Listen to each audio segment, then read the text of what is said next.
Sometimes, starting school can feel exciting, but also a little scary or confusing.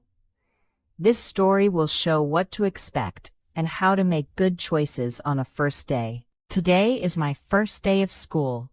I will wake up, eat breakfast, and get ready. My grown-up will help me arrive on time. At school, I will meet my teacher and see other children. Some things may look different from home, and that is okay.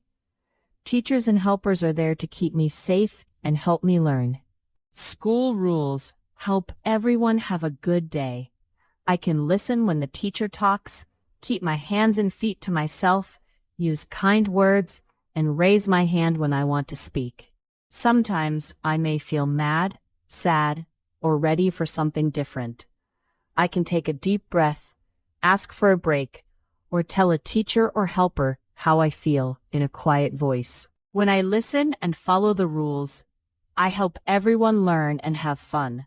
If I make a mistake, that is okay. I can try again.